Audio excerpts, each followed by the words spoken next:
Como les contábamos antes, para esta sección nos acompaña Diego Taán. Diego es licenciado en Administración de Empresas, tiene un máster en Administración de Empresas y otro máster en Logística. Es socio y gerente general de Empresas Taán, grupo de empresas dedicadas a la logística internacional, el real estate industrial y la ganadería. Preside la Cámara de Comercio de Luján de Cuyo y es director para Mendoza de la Unión Argentina de Jóvenes Empresarios. Diego nos va a hablar en su disertación sobre Del pueblo a la región, el equipo en la internacionalización de una empresa familiar. Adelante. Bueno, muchas gracias. Primero, todo un placer y un orgullo participar de este 10º foro. Gracias a la gente de Gestión Consultores, Paula Pía, con quien trabajamos constantemente, y al resto de los speakers. La verdad que ha sido muy grato escucharlo y muy enriquecedor. Hemos compartido algunas de las ideas que ya han dado algunos de los chicos. Bien, nosotros vamos a hablar voy a presentar un poco la empresa para que lo pongamos en contexto. Empresas Taán es un grupo de empresas y de alianzas estratégicas que operamos en la región con diferentes unidades de negocios. Nuestra vaca lechera, por decirlo de una manera, es el transporte internacional, donde tenemos sucursales en Buenos Aires, Mendoza, Santiago de Chile, Temuco, y las alianzas estratégicas en Paraguay, en Brasil, en Uruguay, en Bolivia y en Perú. Recién estuvo hablando gente simple con los cuales también trabajamos y le hacemos algunos traslados a Chile y a Bolivia como parte de otros clientes. Bien, en lo que hace a ganadería es una actividad incipiente para nosotros. Llevamos unos 4 años tratando de volcar el mismo profesionalismo con el que llevamos el transporte adelante. Petróleo y minería lo mismo, es una actividad que hemos ampliado hace ya 1 año y ahora estamos desarrollando un nuevo proyecto. Y por último, en lo que hace real estate industrial, ya el proyecto está culminado, que es lo que denominamos Centro Productivo Luján, que es un polo industrial ubicado en la esquina de la ruta 7 y 40 que atraviesa acá el departamento de Luján de Cuyo. Bien, ¿qué vamos a hacer? Como ven en el título, la reseña de la empresa data de 1989 hacia el 2020, que son los 31 años que ya lleva la empresa. ¿Cómo vamos a enfocar la idea de esta charla? Es mostrar una reseña histórica de la empresa, pero desde el punto de vista del equipo. Cómo la empresa arrancó desde Luján de Cuyo, después se expandió a Chile y en el último tiempo ya se regionalizó. Por eso la idea es mostrar el inicio del transporte, que surge de un desprendimiento de mi padre con sus hermanos allá en el año 1989, donde el transporte era una parte de una empresa productora de frutihortícola y el transporte era un apéndice. Cuando ellos deciden separarse, nosotros nos quedamos con el transporte. Yo en esa época tenía 6 años, o sea que quienes se hicieron cargo fue mi padre y mis 3 hermanos mayores, y al poco tiempo mi hermana. En el año surgieron idas y venidas, malas y buenas épocas, lo cual hizo que esa empresa desapareciera o que quedara con un capital mínimo para operar, con lo cual solamente uno de mis hermanos la mantuvo operativa y el resto tuvo que emigrar hacia otros trabajos. Pero en el año 1999 3 de mis hermanos mayores deciden reunirse, también aportando capital y trabajando ya con un modelo de negocio que era un poco de capital propio con camiones propios y tercerizando otra parte de la operación. Entonces, marco este hito que es la refundación, y los próximos hitos que vamos a marcar van a ser bien apuntados a lo que es capital humano y al armado del equipo. Entonces, yo ahora voy a nombrar que en el 2005 se hizo un primer hito de evolución del equipo, donde voy a dar detalles de por qué lo mostramos como un gran hito. En el 2012 se formula la visión de la empresa, que es ser la empresa de transporte terrestre con mayor presencia en Sudamérica, lo cual nos lo tomamos muy en serio, no solamente un enunciado. Por eso es que mostrábamos todo el tema de las representaciones operativas o las alianzas comerciales y estratégicas en el resto de los países de la región. Pero bueno, ahí se formuló la estrategia.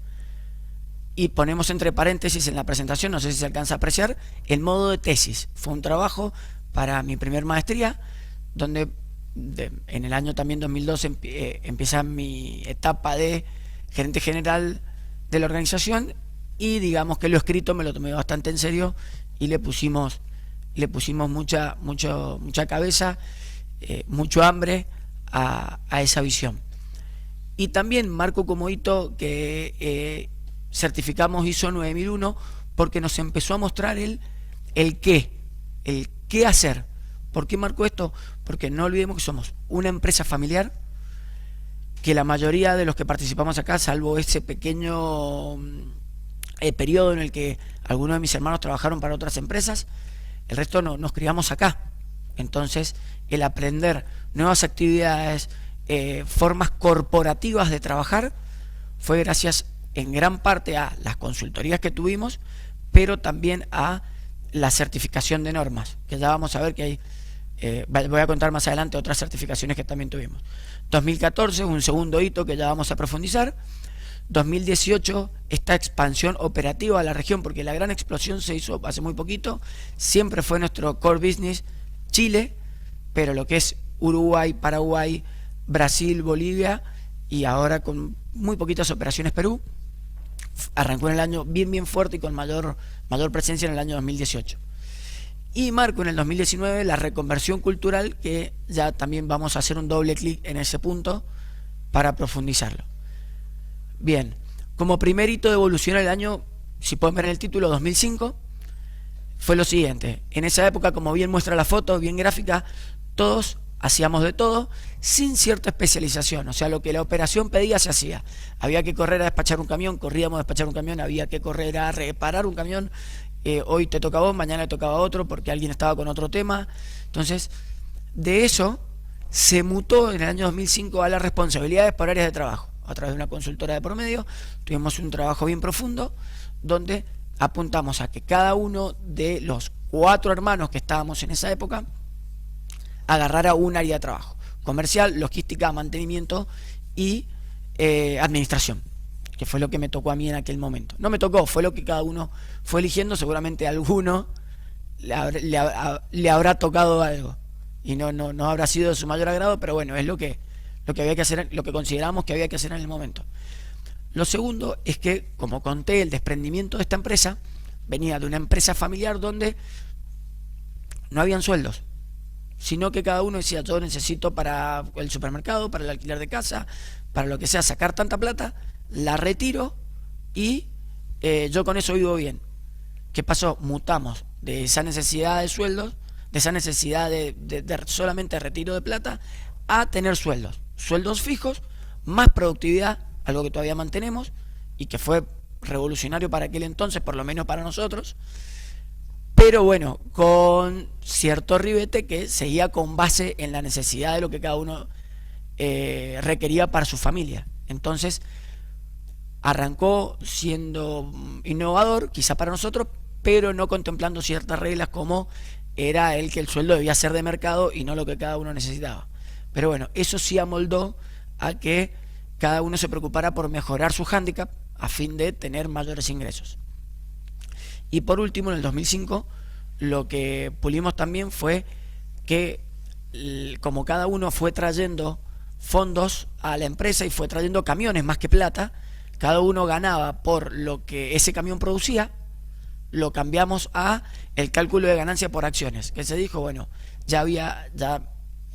mi madre también participaba del paquete accionario, mi hermana, somos 5 hermanos, también participaba del paquete accionario. Entonces decidimos distribuir acciones. ¿Para qué? Para que si un camión andaba mal no se perjudicara a un accionista, y si un camión andaba bien se beneficiara solamente ese accionista. Entonces, para salir de esa especie de cooperativa, cambiamos a acciones con diferentes porcentajes para cada uno. Con eso, ¿qué logramos? Ser un equipo. Pero si yo muestro este tablero de ajedrez que estoy viendo en la presentación, que se ve en la presentación, estaría buenísimo ser el equipo negro. Bueno, no, nosotros en todo caso éramos un equipo, pero con diferentes camisetas, todavía. Porque faltaban ciertas alineaciones que en ese momento creíamos que no existían, que estábamos todos alineados, que todos íbamos por el mismo camino, pero a correr del tiempo y cuando fuimos planteando nuevas problemáticas en el camino, nos dimos cuenta que nos faltaba bastante más todavía para alinearnos. Entonces, ahí es donde surge el segundo hito, y quiero ser marcar muy firme las fechas. Hablamos de un primer hito en el 2005, un segundo hito en el 2014, estamos hablando de 9 años después, donde, ¿qué pasó? Empezamos a entender que requeríamos de actividades más estratégicas, porque ¿qué veíamos? Que bien, cada uno se hacía parte de su área, pero esa área empezaba a tener ciertas dudas porque las discusiones se tornaban en: yo necesito contratar proveedores, yo necesito que los pague a 45, 90, 120 días, y así me cuesta conseguir proveedores.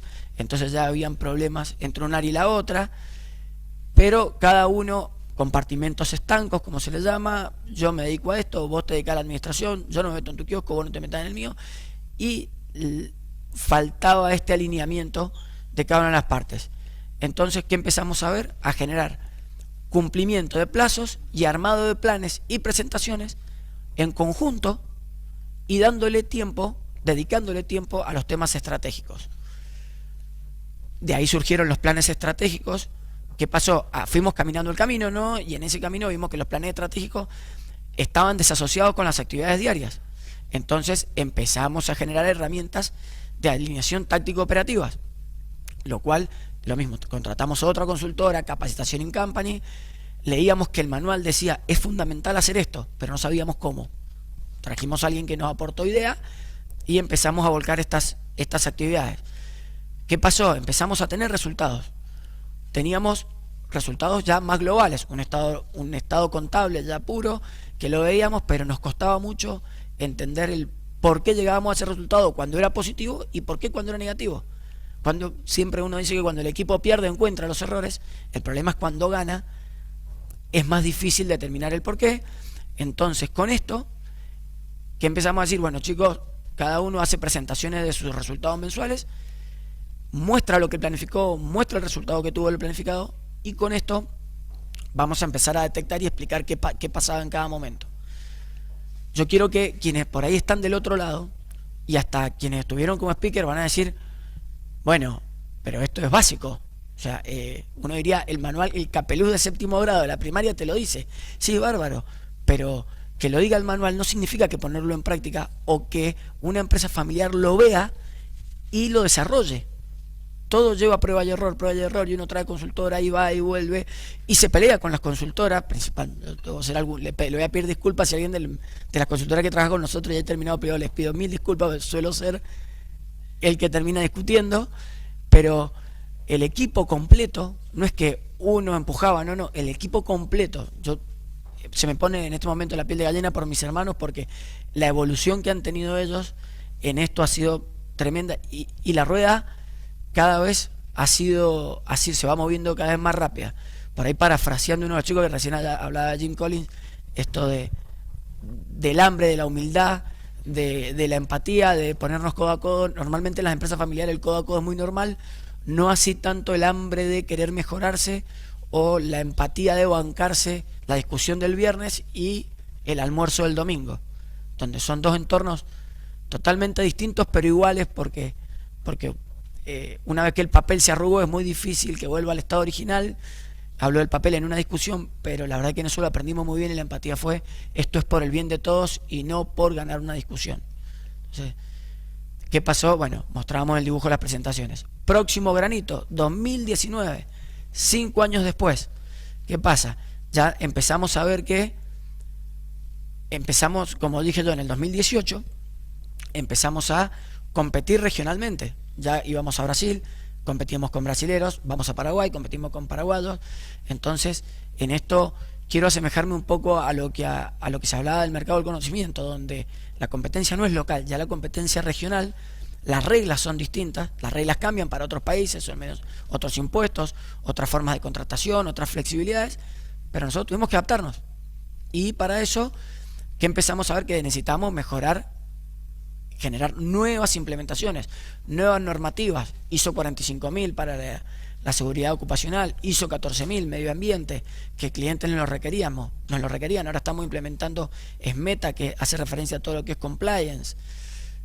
Para llegar a clientes de gran envergadura necesitábamos metodologías de clase mundial, y empezamos a encontrar grandes dificultades en la implementación, gente que le costaba mucho ese cambio. Las velocidades de cambio y de alineación también fueron muy distintas, mandos operativos, mandos gerenciales, las áreas, lo comercial por ahí es más fácil, operaciones es un poco más complicado para hacer los cambios. Entonces las velocidades también fueron una gran dificultad. La falta de autogestión en niveles operativos, como yo marqué bien, nuestra vaca lechera es el transporte, y el transporte es bastante tradicional, entonces la industria por ahí no te empuja tanto a la autogestión, y la autogestión pasa a ser algo más como una innovación que algo que te exige la industria. Entonces eso también ha hecho que conductores, mecánicos, operativos les cueste mucho autogestionarse. Y por último, algo que cambiamos hace 2 años atrás, es que siempre tuvimos un área de recursos humanos con fuerte orientación a la parte hard, a solo liquidación de haberes, y eso fue algo que nos empezó a hacer ruido. Si queríamos mejorar la autogestión, generar el cambio, alineación, debíamos apuntar a otro tipo de gerencia, a otro tipo de capital humano, de recursos humanos. ¿Y esto a qué nos llevó? A la reconversión cultural. ¿Por qué? Porque la cultura nos estaba jugando en contra. O sea, nos ayudaba a ser competitivos, nos ayudaba a ciertos aspectos, pero también era barrera. Entonces nos propusimos pasar del área de recursos humanos a un área de capital humano con fuerte orientación a los soft y al cambio organizacional. Esto no fue fácil y no sigue siendo fácil. ¿Por qué? Porque en el medio de una pandemia, tratar de empezar a pulir temas culturales, tratar de cambiar hábitos, nos llevó a que gente se nos baje del barco, gente muy valiosa, y sin embargo notamos que no se adaptaba. Entonces tuvimos que generar algunos cambios con respecto a eso, y dijimos, bueno, bárbaro, vamos a hacer que decante, vamos a atacar fuertemente a las habilidades del equipo gerencial. Y cuando nos paramos en el equipo gerencial dijimos, no, pará, y acá falta algo más, porque no todo el equipo gerencial del transporte está en el equipo gerencial del transporte está en el transporte, pero hay parte de lo que tenía que decantar, que era el directorio, donde tampoco teníamos muy fuerte alineación, por lo cual también empezamos a trabajar en cuestiones del equipo familiar, para armar nuestro consejo familiar y para empezar a pulir el directorio. Por favor, hago mucho hincapié en que entiendan, una empresa familiar, con trayectoria familiar, con fuerza familiar, pero con prácticas que íbamos puliendo a medida que nos íbamos encontrando con problemáticas. ¿Por qué? Porque empezamos a incluir gerentes no familiares. Nuestra gerente de administración es no familiar, la consultora hoy, que gestión consultores, nos está ayudando también mucho en el barro, como le llamamos, en la gestión del capital humano, también es no familiar, participan del directorio. Entonces, claro, las exigencias eran cada vez más elevadas y nos nutrían y nos pulían y nos obligaban a esto, a generar un directorio mucho más competitivo y con mayores fuerzas. Eso nos llevó a armar el consejo familiar para que determináramos en qué queríamos poner la plata y en qué no. Entonces eso también fue parte del hito cultural que en el que nos tenemos que reconvertir. Entonces en esto, otra vez doble clic, consejo familiar muy fuerte, armado el consejo familiar, determinación de responsabilidades, coacheo grupal sobre los familiares. Ayer estuvimos 4 horas, te deja la cabeza así, pero es algo que hay que hacerlo porque te lo exige la organización. Y presentación trimestral de resultados económicos.